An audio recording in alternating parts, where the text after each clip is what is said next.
power of fun. What a perfect theme, isn't it?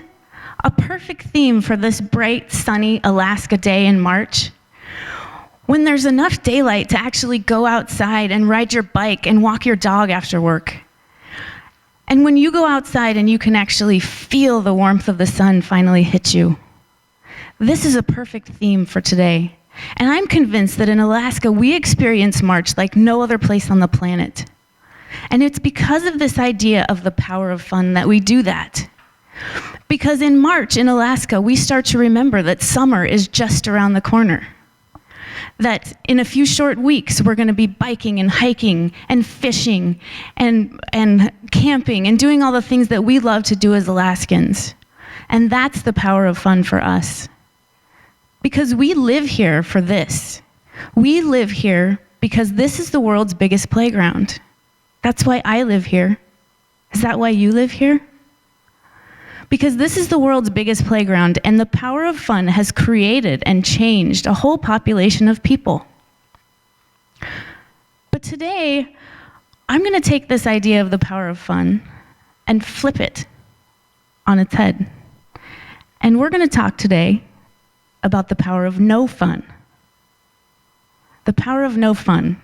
Sounds depressing, right? I mean, there's nothing without fun, right?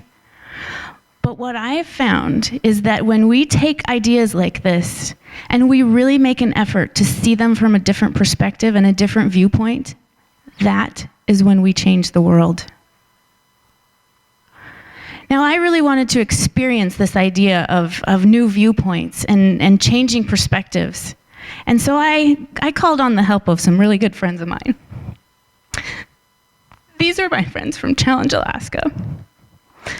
And there are no more fun people on this planet than this group right here. This is the Adaptive Recreation Program, and they spend all winter skiing and snow machining and snowboarding, and they spend all summer fishing and hiking and camping and doing all these wonderful things.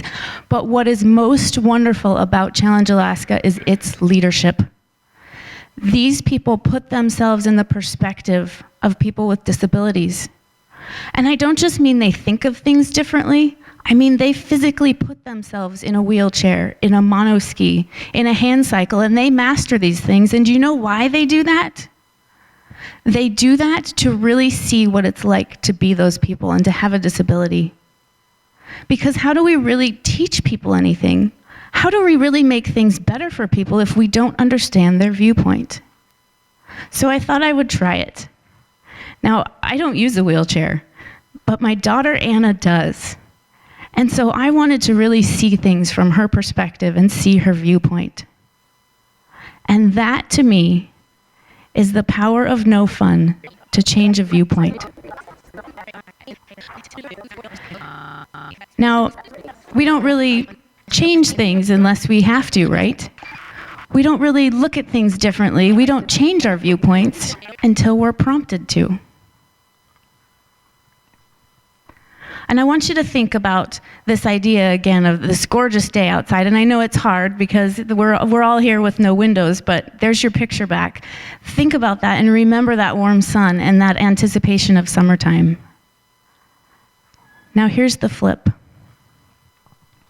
Have you ever thought about how a blind child accesses your neighborhood playground? Have you ever thought about how the girl in the wheelchair can get to the swing set and learn to fly? Have you ever thought about how the wounded warrior comes back from Afghanistan and can get down to that same Kenai River fishing hole and catch that same giant 50-pound king that you can catch? Raise your hand if you've ever thought of any of that stuff. And that's good.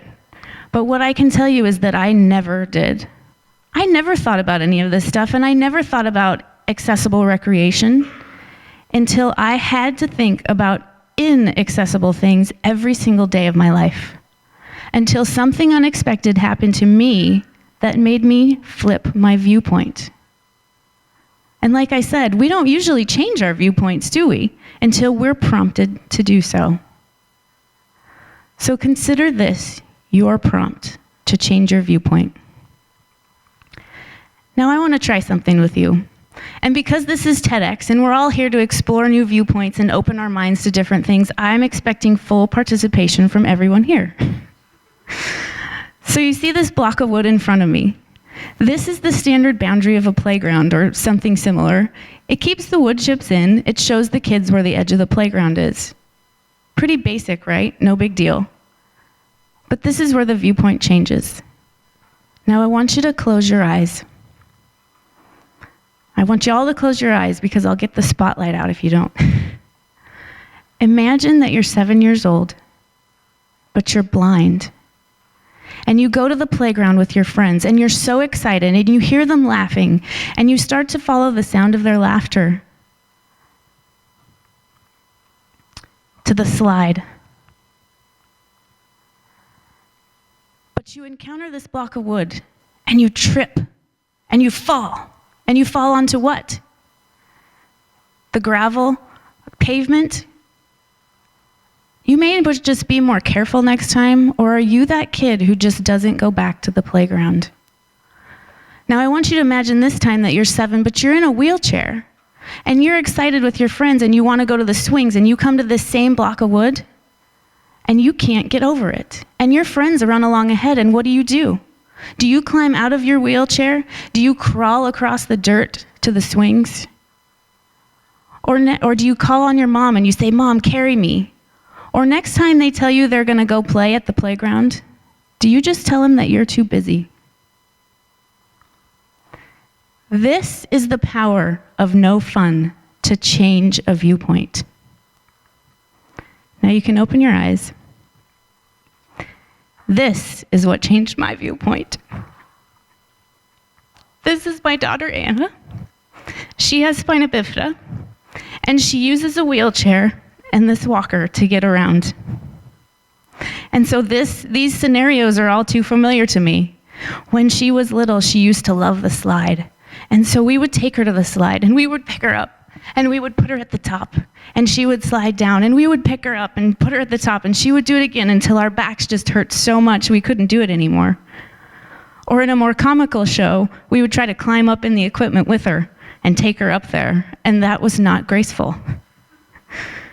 Now, when we went to go to the swings, this is what was at our neighborhood playground. And we would have to park her wheelchair in the street and pick her up and take her to the swings. Now, that was no big deal when she was 2 or 3 or 4, but she's 7 now. She weighs about 50 pounds, and that's a long trek. And when you're 7 and you're going to the playground with your friends, do you really want your mom to have to carry you to the swings? Now, perhaps the viewpoint or the story that I tell that is sometimes hard for me to tell even, that really hits home for me. Last summer, Anna came home from summer camp, and I always ask her about her day. I said, "Anna, what'd you do today?" And she said, "Well, I went to the playground." But she was kind of sad when she said it. And you can see from this picture, this is not a sad kid. She is the most positive, happy-go-lucky girl I've ever seen in my life. And she was sad, and she said, "Well, I didn't play." And I said, "You didn't play? Why not?" And she said, "Well, my friends played, but my teacher told me I couldn't play because I was in a wheelchair." And so I sat with my teachers and watched my friends play. Does that not just break your heart? Because I was crushed by that. And I couldn't understand how even our teachers had not seen this viewpoint. But as you can imagine, anybody who's a parent in this room knows I had no intent of just letting that go. I was going to do something about this. Now, I wear a bracelet, and I'm wearing it today, and I wear it every day, and it says, "Decide your own destiny." And I truly live by this. And I live by it for her, so that I can create a change and to make things better. And what's really great about Alaska is that we are pioneers still to this day, and we all have that ability to make those changes. It's really great. And just by seeing those new viewpoints and exploring some new perspectives, we can go out and we can make this the community and the state that we want to live in, and the world we want to live in. And so I've used my new viewpoint to bring more recreation and more play to more people. But there are other people living by this same thing. Anchorage Economic Development Corporation has started this Live, Work, Play initiative. They want to make Anchorage the #1 place in the nation to live, work, and play in by the year 2025. How cool is that for a city to stand up and say that? It's pretty special. And so I live by this. And I want to create more recreational opportunities for more people. But our story is just one. There are 8,000 kids in Anchorage alone with disabilities who had no place to play together. And so a couple of moms with kids with special needs and I were, I'll be honest, complaining that we had no place for them to play. And we decided we're going to do something about it. We're going to do something for these 8,000 kids. We started Parks for All. And we decided we're going to raise a little grassroots money here and there, and we're going to retrofit some playgrounds, maybe with some slides or swings or things. But what we found amazed us. As we started to share this story with one person, with a small group of people, with a whole room full of people like yourselves, Alaskans embraced this idea of the power of no fun. People overwhelmingly came to us and said, "We don't have accessible parks here? Well, that's crazy. Where do I send my check?" And it was great. And today, as a result, in Cuddy Park, just across the way, we were able to work with the Park Foundation, Rotary, Parks and Rec, and a whole bunch of community partners to create Alaska's very first fully inclusive, boundless playground for kids of all abilities and all ages.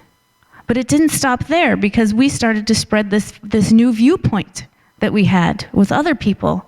And now there's another park at Campbell Creek. And there's 2 more planned for this summer. And there's one that was done by Focus in Eagle River, and Wasilla, and Juneau, and Fairbanks, and everyone is catching on to this idea. And Rasmussen Foundation stepped up this year with the Park Foundation, and they said, "You know what? We're not just going to do a project here and there. We're going to make this the standard for play in Alaska. We're going to give all Alaskans a place to play. And this is just going to be how it is. This is a new vision for play for our communities." And just by seeing these different viewpoints, this group of people is changing the world. And Parks for All is not just a couple projects anymore. It's a movement. One of my very favorite TED Talks, Derek Sivers, talks about what it takes to make a movement. And he says, it's not the first person. It's not the person who comes up with the idea, kind of like Jeff was saying. It's the second guy. It's that second person who says, yes, we're going to do this, and dives in head first and brings along his friends and creates this activity and this action around an idea. That is the leader, and that is how a movement is started. And for us, that second guy, that's every one of you in this room. That's Alaskans who have stepped up and said, no, we're not going to settle for the power. We're not going to settle for no fun in the world's biggest playground. We're going to create spaces for our friends and our families to play, and your friends and your families. And I want to thank you. I want to thank each and every one of you for being that second guy, for giving this little girl and her friends a place to play, for experiencing new viewpoints. Because even as we get comfortable with this viewpoint, what we think is new, we have to keep seeking out even more viewpoints and even more people's perspectives to continue to make things better. And that is how we change the world. And I want to thank you for being that second guy. And I want to thank you for sharing a new perspective. And I hope that maybe this wheelchair right here will be your prompt to go out and find your new viewpoint and change the world yourselves. Thank you.